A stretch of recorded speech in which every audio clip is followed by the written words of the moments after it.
retrouve mon collaborateur Gabriel Richard pour sa chronique économique. Bonjour Gabriel. Bonjour David. En cette période de l'année, on entend parler beaucoup des produits de placement financier, notamment le REER. Aujourd'hui, tu nous parles du CELI.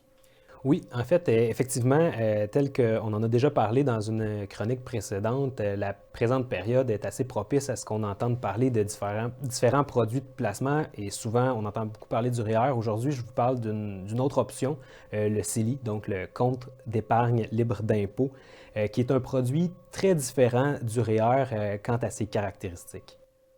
On entend souvent aussi parler du REER et du CELI. C'est quoi la différence entre les deux? Bien, en fait, le CELI, c'est un outil qui est beaucoup plus récent, en fait, qui a été instauré en 2009.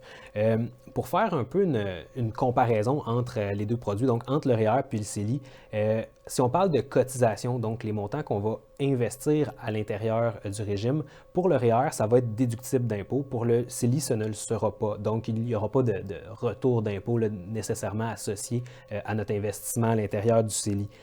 Par contre, au niveau des retraits, donc quand je retire de l'argent, je retire mon investissement, finalement, c'est l'inverse qui se produit. Donc, pour le REER, les retraits vont être imposables, ça va s'ajouter à mon revenu.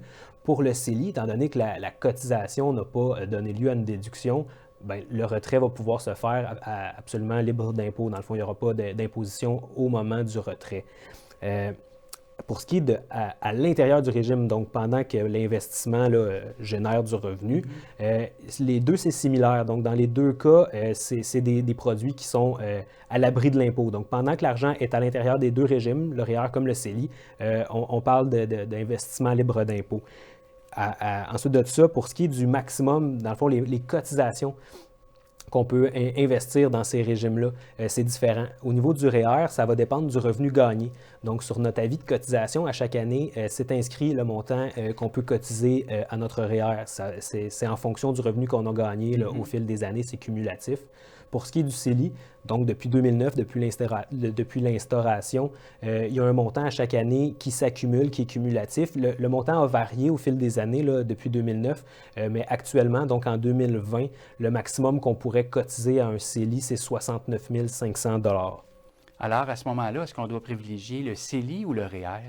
C'est une excellente question, puis en fait, ça dépend de chaque personne, parce que les deux produits sont intéressants. Là. Dans les deux cas, il s'agit de cadeaux fiscaux comme tels. Donc, je dirais que ça dépend des objectifs d'épargne. Si j'ai un projet à court, moyen terme, j'aurais tendance à privilégier le CELI parce que les retraits vont être non imposables, donc ça va être plus intéressant à ce moment-là. Puis, ça dépend aussi, je dirais, de la situation fiscale de la personne. Si j'ai quelqu'un qui a un revenu un peu plus faible puis qui prévoit éventuellement que son salaire va augmenter, donc éventuellement son taux d'imposition va être plus élevé, j'aurais peut-être pas tendance à favoriser le REER immédiatement parce que je garderais ces cotisations-là potentielles pour le REER pour le futur, alors que son taux d'impôt va être plus élevé, donc l'économie d'impôt plus grande.